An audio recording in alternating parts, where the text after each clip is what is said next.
আজ একাদশীর দিনে আজ কি রান্না করলাম তোমরা দেখে নাও ভিডিওটি লাস্ট পর্যন্ত। হরে কৃষ্ণ বন্ধুরা, তোমরা সবাই কেমন রয়েছো? এই যে বাজারে গিয়েছিলাম, এসে এই যে দেখুন সাবু এনেছিলাম। সাবু এই যে ভিজায় রেখে দিয়েছি, ভিজায় রেখে এদিকে আমি সাবুর পোলাওর জন্য এখানে আমি এই যে টমেটো তারপর আলু কেটে নিয়েছি ছোট ছোট করে। এই যে সাবুর পোলাও বানাবো টমেটোর আলু দিয়ে সুন্দর করে ভাজাভাজি করে, তারপর মিষ্টি কুমড়া আলু সবজি করব, তারপর সাবুর পায়েস করব।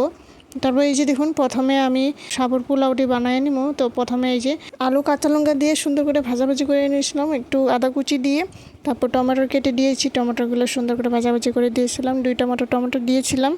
তারপর ভাজাভাজি হয়ে যাওয়ার পর তারপর আমরা এই যে সাবুগুলো ভিজিয়ে রাখা সাবুগুলো সুন্দর করে ভিজেও গেছে, সুন্দর ফুলেও গেছে। তারপর এই যে সাবুগুলো দিয়ে উপর দিয়ে এই যে দেখুন সুন্দর করে নাড়াচাড়া করে 2-3 মিনিট মতো ভাজাভাজি করে নিব।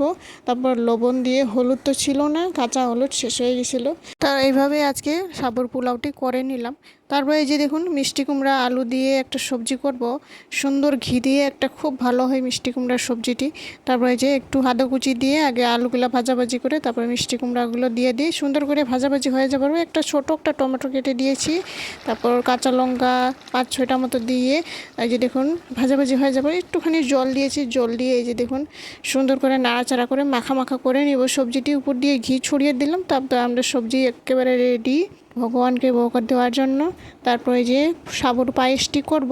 সাবুর পায়েসের জন্য এখানে আমি লিকুইড নিয়েছিলাম, লিকুইড মতো ছোটো একটা 20 টাকা 15 টাকা প্যাকেট একটা নিয়েছি। তারপর এই যে একটু জল দিয়েছিলাম, 3 কাপ মতো আগে দুধের মধ্যে জল দিয়ে দিব। এই যে দেখুন দুধটি উতলা আসার পরে তারপর জল দিয়ে দিই। তারপর এই যে দেখুন সাবুগুলো দিয়ে দিই, সাবুগুলো দিয়ে 5-6 মিনিট উতলাওয়ার পরে চিনি একটু দিয়ে দিই। চিনি দেওয়ার পরে তারপর সাবুর পায়েসটি রেডি হয়ে যায়। তারপর আমরা ভগবানকে ভোগ লাগাইয়া দেব। তারপর আজকে প্রসাদ এই যে। তারপর এই যে কলা নিয়ে এনেছিলাম, ফল দিয়েছি। তারপর এদিকে মিষ্টি কুমড়ার সবজি, তারপর এই যে সাবুর পায়েস, তারপর এই যে সাবুর পোলাও করেছিলাম। তো আজকের প্রসাদ পাইতে পাইতে তখন বাজছিল 2টা মতো বাজছিল। এই যে ভগবানের ভোগ লাগিয়ে তারপর আমরা এই যে প্রসাদ পাই।